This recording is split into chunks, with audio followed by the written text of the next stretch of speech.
Hari Tarwiyah, hari yang ditunggu-tunggu oleh orang beriman, hari melepaskan segala status sosial, kemuliaan, kebanggaan, lalu berganti pakaian itu dengan pakaian kematian. Warnanya putih, tidak berjahit, hanya 2 helai bagi laki-laki, sehelai penutup dari pusar ke bawah, sehelai menutup tubuh di atas. Dan nanti malam adalah malam pertama memakai pakaian kematian. Hanya 1 malam saja menggunakan pakaian itu, tanggal 8 malam tanggal 9. Karena tanggal 9 malam 10 setelah melontar mereka akan melepas. Tapi komplit 1 malam. Ini adalah malam pertama gladi kematian. Mana pakaian sutra yang mahal? Tinggal. Mana pakaian kekuasaan, jabatan? Semuanya tidak dibawa. Oleh sebab itu mereka yang keluar dari ibadah ini, janji yang pernah diucapkan Nabi Muhammad SAW untuk mereka, al-hajjul mabrur, haji yang mabrur, laisa lahu jaza illal jannah, tidak ada balasan lain kecuali surga. Mengapa demikian? Karena mereka mati sebelum mati.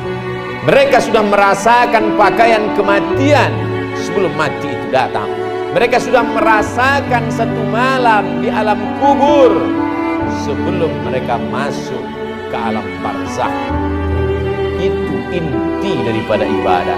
Oleh sebab itu orang yang tidak memahami hakikat ibadah hanya bermain-main saja, berputar-putar di samping Ka'bah, berlari-lari dari Safa dan Marwah, melontar jumrah ula, wusta dan Aqabah, berganti pakaian, tertawa terbahak-bahak, dan setelah itu tak berkesan sama sekali, maka tak ada hakikat ibadah yang melekat dalam hati sehingga merubah perilaku.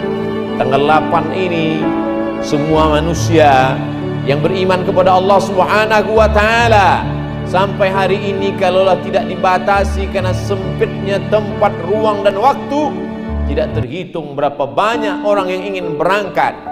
Tapi begitu jumlah manusia bertambah, sedangkan luas padang Arafah tidak pernah bertambah luas, maka satu-satu solusi adalah kuota jatah keberangkatan.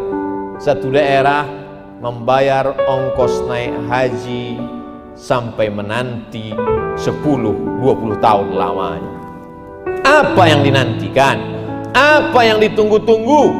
Yang ditunggu itu hanyalah merasakan pakaian kematian, merasakan mati sebelum mati, merasakan melepaskan status sosial.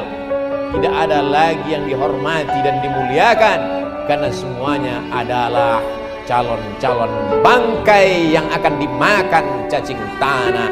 Tidak ada lagi yang dibanggakan. Oleh sebab itu keluar dari ibadah, keluar dari wukuf, keluar dari haji, hilang angkuhnya, hilang sombongnya, lepas dari segala keegoan, keakuannya. Itulah mereka yang sudah lulus dalam ujian ibadah.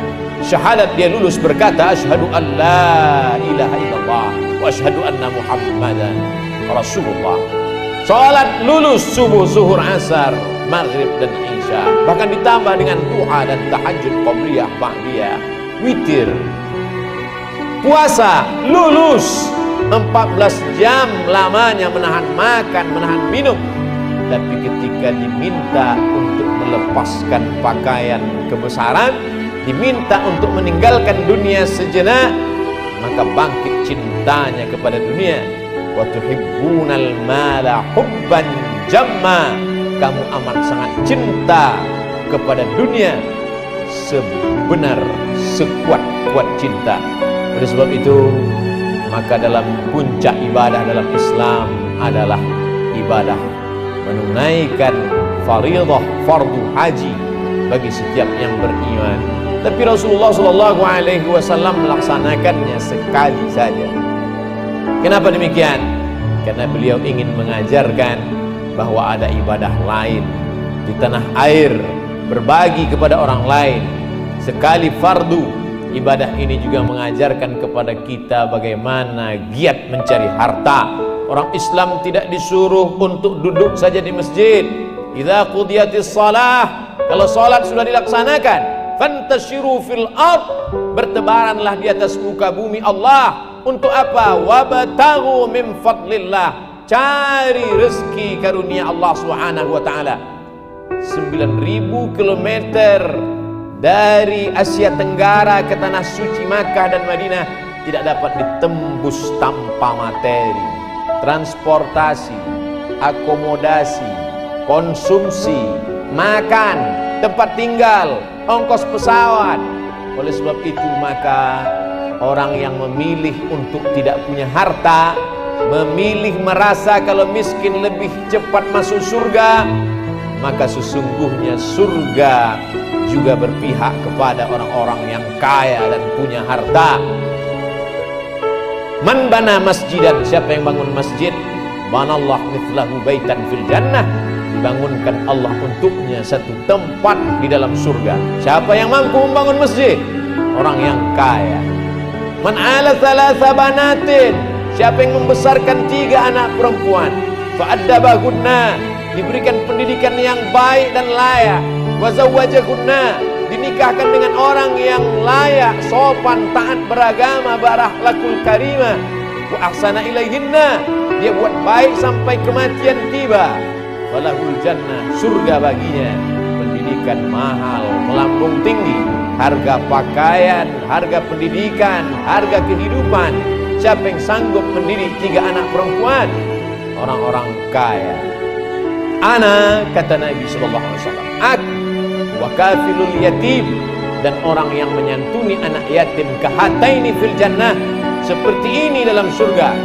Nabi menunjukkan as-sababah, jari telunjuk, wal wusta, jari tengah, wa farraja bainahuma, beliau jarangkan antara jari telunjuk dan jari tengahnya, menunjukkan betapa dekatnya baginda dengan orang yang menyantuni anak yatim. Siapa yang sanggup menyekolahkan anak yatim?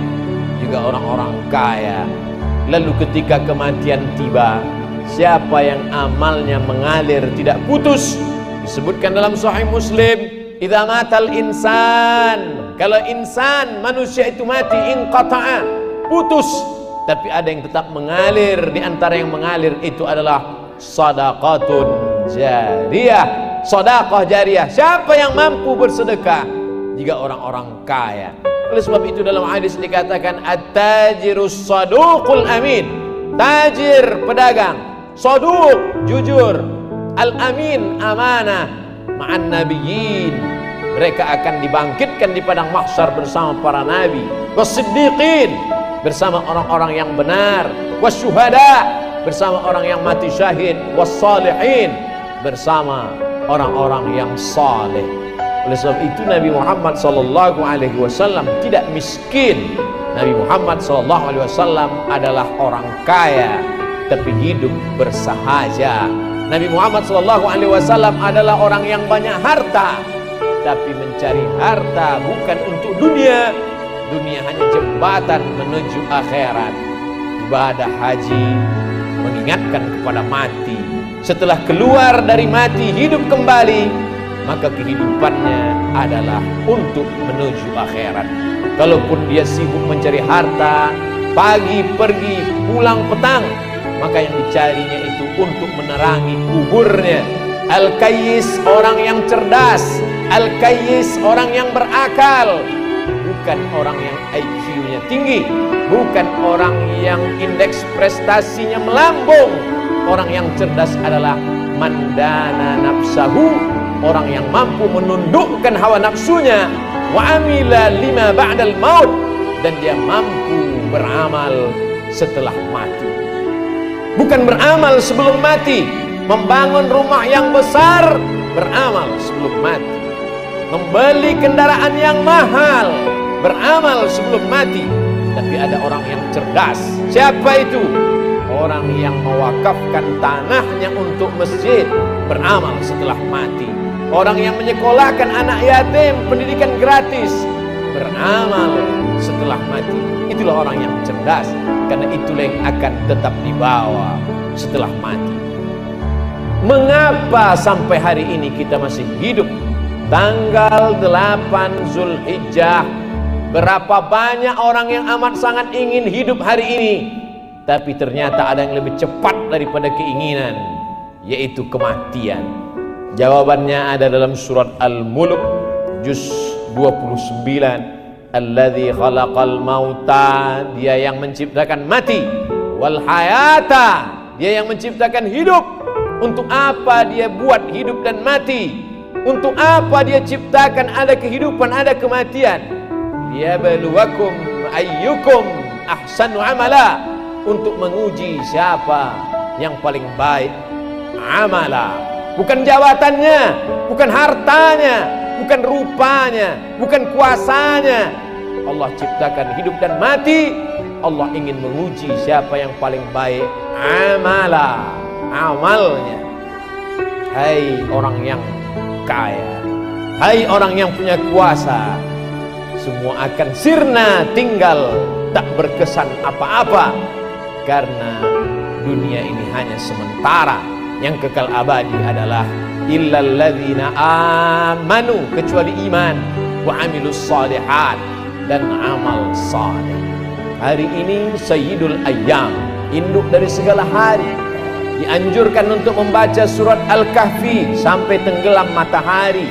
Bagi yang belum membaca, selesai sholat Jumat ini masih ada kesempatan untuk membaca. Tidak ada kata terlambat.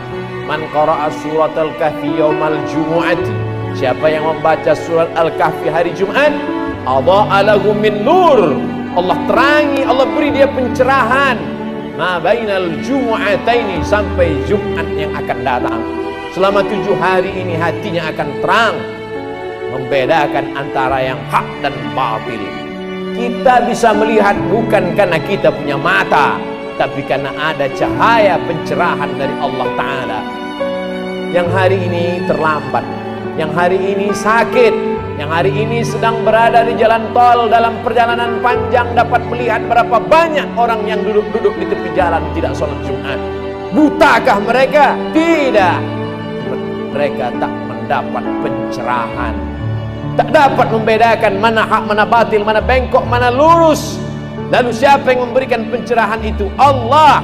Salah satu cara Allah memberikan pencerahan, man qara'a surat Al-Kahfi, siapa yang membaca surat Al-Kahfi yaumal jumu'ah, hari Jumat, adha'a lahu min nur, Allah berikan dia pencerahan, the likeness, Allah akan berikan cahaya ma bainal jumu'ataini, sampai Jumat berikutnya. Di antara isi ayat surat Al-Kahfi, ayat yang terakhir 110, apa kata Allah Subhanahu wa taala? Faman kana yarju liqa'a rabbih, siapa yang berharap berjumpa dengan Allah, falyamal amalan salihah. Tak ada cara lain, hanya 2 saja. Pertama, falyamal amalan salihah, hendaklah dia beramal saleh. Yang hari al-amalus salihu fihinna ahabbu ilallah, 360 hari dalam setahun, tidak ada hari yang paling disukai Allah, tidak ada hari yang paling dicintai Allah untuk beramal. Min hadhil ayyamil ashri, melebihi 10 hari ini. Hanya tinggal 3 hari saja, 8, besok 9, dan kemudian hari Sabtu, hari Ahad, berakhirlah 10 hari yang dimuliakan Allah itu. 7 tak dapat kita ulang lagi. Menetes air mata darah, lan tarji'al ayyamul lati madat, tak akan terulang hari yang sudah berlalu. Jumat ini pun sudah habis setengah hari. Kita hanya ada kesempatan 2 hari setengah lagi. Inilah kesempatan. Dia akan datang lagi tahun depan. Pasti, insya Allah 10 hari ini akan datang lagi tahun depan. Tapi apakah kita masih ada di dalam hari-hari itu? Tak ada jawaban pasti. Manfaatkanlah hari terbaik ini dengan amal-amal saleh, membaca Al-Quran, berzikir, berinfak, bersedekah, wa tawasaw bil haq, wa tawasaw bis sabr. Barakallahu wa lakum fil Qur'anil azim. wa nafa'ani wa iyyakum bima fihi minal ayati wadh-dhikril hakim wa taqabbala minni wa minkum tilawatan innahu huwal ghafurur rahim.